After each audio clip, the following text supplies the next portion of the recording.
programa de hoje é com o irmão Paulo Sanchotene, de Londrina, do quadro Liderança. E pode dar o seu oi pro pessoal aí. Uma boa noite a todos os ouvintes aí de São José dos Pinhais, né, desse programa aí, Conectados com Deus. Que Deus possa, nessa noite aí, nos abençoar com a sua sabedoria, com o seu discernimento, que nós possamos prosseguir todos juntos aí, no mesmo rumo aí. Amém. Então, já vou começar as perguntas sobre liderança. A primeira pergunta é: como que foi o seu chamado para ser presbítero de Londrina? Como que Deus foi preparando você? Você levou um susto ou, tipo, você já sabia, você já sentia que você ia ser convocado? Como foi essa experiência? Na realidade, Arthur, o início do meu presbitério foi lá no Rio Grande do Sul, em Bento Gonçalves. Eu tinha 8 meses de igreja, né?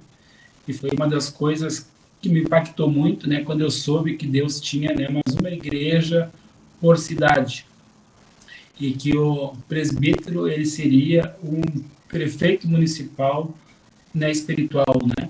E aquilo ali me impactou muito, né? Porque eu tinha sido escolhido por Deus para cuidar dos seus interesses naquela cidade, né? Então, hoje existe os 5 ministérios, né? Pastor, mestre, evangelista, né? Mas apóstolo e profeta. Mas presbítero, ele é uma autoridade. Então, é ele que vai, né, mas administrar a cidade e para que o reino de Deus seja estabelecido ali. Então, ali eu fiquei, né, mas alguns anos. Depois eu fui para Canela, lá no Rio Grande do Sul. Nós ficamos 8 anos, depois ficamos mais 8 anos, quase 9 em Gramado. E aí veio esse convite aí do Senhor Jesus, né, para a gente cuidar dos interesses aqui em Londrina e nessa região toda. Aqui nós temos aqui em torno de 100 quilômetros, são 64 cidades, Arthur. E isso para mim é uma coisa assim que me alegra muito, né, porque nós estamos na obra mais importante da Terra e, né, mas única, que é a formação do corpo de Cristo, né? Então, né, a gente não trabalha por uma placa, nós trabalhamos por um projeto divino, por algo assim que é sobrenatural. Ele não é visível, né, mas ele é algo que é feito por Deus, né? Então, cada pessoa, né, que aceita o Senhor, que se batiza, que recebe o Espírito Santo, e ele passa a governar ele passa a ser igreja. Então, né, na igreja não é 4 paredes. A igreja somos todos nós, né? Nós somos o santuário do Espírito Santo. E aí Deus tem, né, encargos para cada um, né? Então, na própria igreja do Senhor tem o apóstolo, tem os presbíteros, os 4 exércitos, as 12 tribos e os 2 familiares, né? Então, isso é uma ordem, isso é uma visão.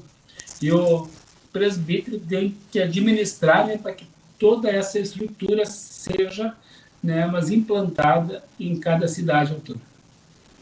Amém. Realmente a função do presbítero é deixar a igreja alinhada, tudo conforme Deus vai mandando a pessoa administrar. Também, aproveitando, eu queria perguntar para você, que você falou do teu começo no presbitério, do teu chamado, como que, para quem está ouvindo a gente, o que você falaria, tipo, a pessoa sentiu que ela vai ser chamada para os presbitérios? O que você falaria para ela, como que ela se prepararia para administrar a cidade que ela futuramente vai ser presbítero?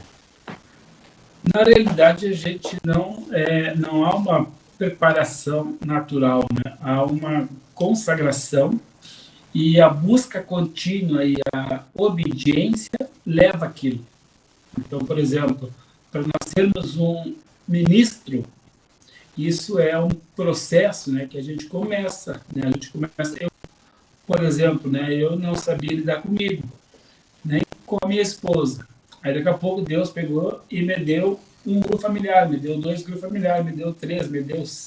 Daí quando a gente foi para Canela, nós liderávamos 7 grupos na semana, né? E ali depois Deus me deu, né, mais uma cidade, depois me deu Canela e Gramado, depois me deu mais cidades ali na volta, né? Então, o presbitério, ele é forjado pela obediência. Então, não tem eu vou fazer um curso, eu vou fazer uma teologia, não. A obediência faz com que Deus olhe, né, para dentro do teu coração e veja que tu tem capacidade para se negar, para servir os outros. E Deus, ele trabalha muito, né, para eliminar a autoconfiança e o próprio egoísmo, né, porque tu vai viver para os outros, né? Um prefeito municipal, né, mas ele vive para servir uma comunidade. Ele não se serve, né, ele serve a todos. Então, quem quer ser o maior, que sirva a todos. Então, a preparação, ela vem pelo negar-se, né? Aí tu deixa de fazer a tua vontade para fazer aquele que te contratou, aquele que te comprou, né? Tu é dele agora. Então, eu creio assim que uma pessoa que tem esse chamado, ele deveria jogar foguetes, porque tu é uma autoridade, né, instituída por Deus, não é homens que te escolhem, né? Porque a igreja, ela não é uma instituição, né, mas humana, né? Ela é uma coisa divina. Infelizmente hoje, né, mas os homens tomaram conta daquilo que é de Deus, eles dizem que aquilo é uma igreja. Não, tem muitas coisas que é uma instituição, né, mas humana, governada pelos homens, e eu posso até falar de Deus, mas ele não está coordenando aquilo ali, né? E 90% hoje das igrejas, elas são fruto de uma rebelião. São pessoas que se rebelaram, que não aceitaram o governo e colocaram uma do seu jeito, e cada um vai prestar conta de si para Deus, né, Arthur? Amém. Realmente, você tem que ter um compromisso com Deus. Às vezes, tipo, você marca um grupo numa quinta-noite, só que você tinha outra coisa para fazer, só que às vezes o grupo é mais importante, né? Você tem que se negar e fazer a vontade de Deus. Outra coisa que eu queria perguntar também é como que você faz pra... Tipo, você falou que você tinha 7 grupos familiares ao mesmo tempo. Como que você faz para manter as pessoas e continuar firme com elas no grupo? O segredo disso é boa comida, né? A pessoa, ela precisa ir para um grupo familiar, que é um restaurante espiritual, e ter uma comida fresquinha, cheia do Espírito Santo, cheia de paz, né? A ovelha em si, Arthur, né? Meu pai sempre criou muita ovelha. E ovelha não come pasto seco e nem pasto alto. Ela come só os brotinhos. Quando uma pessoa vai para o grupo familiar, né, que não tem novidade, que não tem unção, que é uma coisa morta, ela não tem vontade de voltar. Isso é muito semelhante, Arthur, com um restaurante. Tu vai no restaurante, a comida não é boa, o garçom está sujo, tu acha um fio de cabelo, tu não volta mais ali. E o grupo familiar, as pessoas têm que estar incluídas num projeto. Quando ela sabe, né, qual é o plano daquele grupo familiar, daquela igreja, qual é a visão, o porquê que eles estão ali, o que Deus quer através deles, que eles não vão ficar ali sentados naquele banco sem fazer nada, que elas vão ter posições, vão ter funções, que elas vão trabalhar para Deus. Aí elas ficam, porque as pessoas gostam, Arthur, de projetos. Então, se elas veem, né, aqui, por exemplo, nas minhas costas tem um quadro, né, com as 12 tribos, com os quatro exércitos, e eu vou colocando, né, os pontos onde tem os grupos familiares.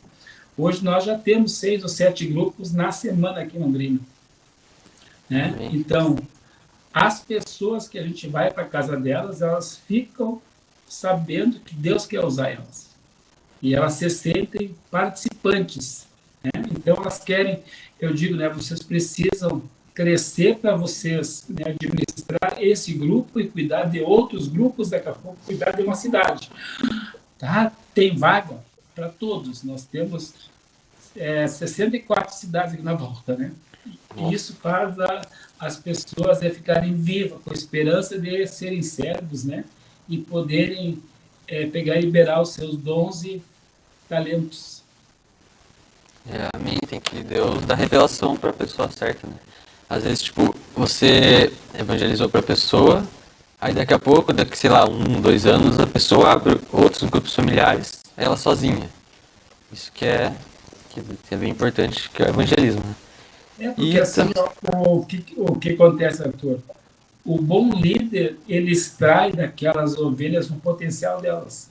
Sim. Potencial, né? Tudo que ela nunca fez. Então, ela nunca se imaginou liderando o grupo familiar, fazendo casamento, fazendo batismo, daqui a pouco tem que fazer o velório. Ela tem que se desenvolver, né, para ela fazer tudo que o líder faz, porque ela tem que ser discípulo, ela não pode ser multidão. Multidão são curiosos, né, que ganham os benefícios. O discípulo copia o Mestre Jesus, né? Amém. Tem que saber ganhar os benefícios e dar para outra pessoa os mesmos benefícios que você desfrutou. E também outra coisa que eu queria falar sobre presbitério é como que você administra, tipo, a sua vida na igreja, no trabalho e ao mesmo tempo com a família também. Como que você faz isso, tipo, com ficando calmo, não se estressando? Como que você administra isso?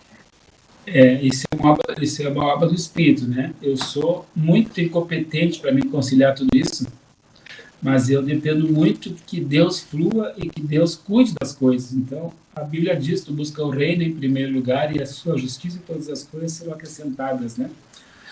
Uma vez estava conversando com o apóstolo Sérgio Alves e eu comentando com ele que o meu trabalho é secular, ele flui pouco e a igreja bastante.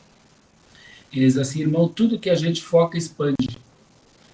Né? Então, teve uma situação lá que um colega meu, ele abriu 2, 3 lojas de colchões na época, né? E eu abri 2 igrejas, Canela e Gramado. E aí até as pessoas mexiam comigo, o fulano abre loja e tu abre igreja. As lojas fecharam todas, as igrejas continuam lá produzindo, né? Então, o nosso casamento meu e da Anice, a gente trabalha em cima de um propósito. Deus só nos uniu porque Deus tem um propósito espiritual. E as nossas peculiaridades pessoais, elas ficam debaixo desse propósito. Então, o trabalho secular, ele abre portas, o trabalho natural, né, ele abre porta para o espiritual e, seguidamente, também traz a minha subsistência também dali, né? Então, eu vou ter que dizer que eu tenho muita dificuldade de conciliar, porque eu sou desequilibrado. Eu foco nas coisas de Deus e o meu trabalho pode esperar sempre, né? Mas tenho pedido para Deus, assim, para Deus me dar esse equilíbrio e me tirar os enganos também, que eu posso também estar enganado, né, Arthur? Amém. Tem que realmente entregar tudo nas mãos de Deus. Confiar nele que ele faz fluir o resto, tanto no trabalho, família e na igreja. E para finalizar, a última pergunta é: que conselho que você deixaria para os próximos presbíteros continuarem continuarem expandindo a obra de Deus, continuarem mantendo as pessoas tipo, por exemplo, o pastor, ele já é presbítero de uma cidade, ele vai para outra. Uma pessoa que nunca foi presbítero vai para a mesma cidade que ele estava administrando. O que você faria de sugestão para quem quer continuar assim? Tudo tem um processo, entende? Quando a gente pega uma igreja em andamento é uma coisa, quando tu tem que começar do zero é outra. Consagração, muita oração, muito jejum, manter o coração limpo, a gente não pode se amargurar com Deus, nem com os membros, nem com a esposa. e dependência total de Deus, assim. Precisa ampliar muito a consagração para te ser muito assertivo. Vou te dar alguns exemplos assim, né, de tu sair e pedir para Deus te mostrar aonde que tu deve chegar. E aí eu vou te contar uma experiência, e Deus fez eu estacionar e chegar ali naquela casa. Eu cheguei, Arthur, tinha uma senhora ali na frente, bom dia, bom dia. Eu queria oferecer uma oração, né, que mudou a minha vida, se ela aceita. Diz ela assim, o senhor pode entrar. Como assim pode entrar? A senhora nem sabe quem sou eu. Diz ela assim, mas ontem eu estava orando e Deus disse que ia me mandar uma pessoa aqui para mim terminar o meu propósito. O senhor pode entrar, que eu sei que o senhor é enviado por Deus. Hoje tem um grupo familiar na casa dela, já abrimos a cidade de Cambé, num casal que é amigo dela, e ela já teve na casa dela mais de 50 pessoas, e dali estava sempre fazendo aquele giro, e da casa dela já tinha saído 38 grupos familiares. E ela tinha saído daquele bairro, e tinha ido morar lá, e Deus foi lá para achar aquele ventre frutífero. Então, ela já tinha feito isso para a graça, agora veio para o reino agora. Entende? Então, isso é ser guiado por Deus, porque Deus ele é muito eficiente. Foi dito hoje do Café com Cristo, né, que Deus ele vai e pega pessoas específicas, assim, né, que são formadoras de opinião, que através dela muitos serão ganhos. E uma cidade expande quando Deus acha várias pessoas assim. Isso é fantástico. Então, não tem a base para mim de tudo, Arthur, é acordar às 5 da manhã, às 6 e buscar o Senhor até às 6, 7, 8 horas. Oração, consagração, jejum, dependências e trabalhar como se fosse uma criança de fralda, dependente de Deus para tudo. E aí as coisas andam, né? Amém. Uma boa experiência. E realmente, Deus, nas pequenas coisas, tipo, no lugar de estacionar o carro, Deus me guiou você, deu sabedoria e foi isso. E então acho que é isso, né? Foi muito bom a sua participação. Se quiser deixar mais um recado para quem está assistindo. Eu sinto sim de encorajar todos, porque só os corajosos vão herdar o reino, né? Os covardes, os mentirosos, os fracos não tem vaga nesse governo, né? Então, para nós aceitarmos esse desafio, precisa de mas muita fé, crer que tu é o ungido de Deus, que a autoridade está sobre ti, que tu tem que exercer autoridade, que tu tem que ser ousado, intrépido, né? Que tu precisa crer naquilo que tu ora. Então, são pontos assim que embasam a nossa fé e nos encorajam muito. Então, sem fé é impossível agradar a Deus. Tudo é por fé e a fé move tudo. Né? A gente vê as coisas acontecendo e tu fica só contemplando, porque nós somos apenas vaso, quem faz é Deus. Sem mim nada podeis fazer, mas ele disse que do nosso interior ia fluir rios de água viva. E a gente precisa crer que há um tesouro nesse vaso de barro, né? E que quando ele foi, tudo anda, e quando o homem faz, emperra tudo e não funciona. Então, nós precisamos só ser deixado, ser usado por Deus como um simples instrumento, como um simples violão, como um simples cano que passa, né? Mas uma água por ele, né? Então, Deus disse para Josué, dispõe-te, que eu vou fazer. Tu só medita a hora, quando vier a situação, tu faz conforme, mas eu te ensinei e a vitória vou dar eu. Mas tu só tem que ir, tu empresta, mas as tuas pernas, o teu braço, a tua boca, e eu vou fazer, porque eu estou dentro de ti, e de dentro de ti eu vou dar vitória. Então, não vem da carne, não vem do intelecto humano, vem do Espírito, que só tem mais uma obra na Terra, que é a obra do Espírito, né? Então, deixa o Espírito fluir, ele já está aqui dentro, ele sabe vencer, ele já venceu, né? Ele é sábio. Deixe de ser usado por Deus, que a tua bênção e a tua alegria é ser servo de Cristo. Realmente. Tem que ter fé, crer em Deus, que Ele vai guiar a sua vida e vai fazer, transformar ela, né? Com certeza. E acho que é isso. Boa noite, Paulo. Muito boa participação no programa de hoje. E boa noite a todos os ouvintes também. E acho que é isso. Deus abençoe a todos, né, que nos ouvem aí, que depois vão poder também rever. Nós vamos ser fortes e corajosos. Que Deus abençoe a todos.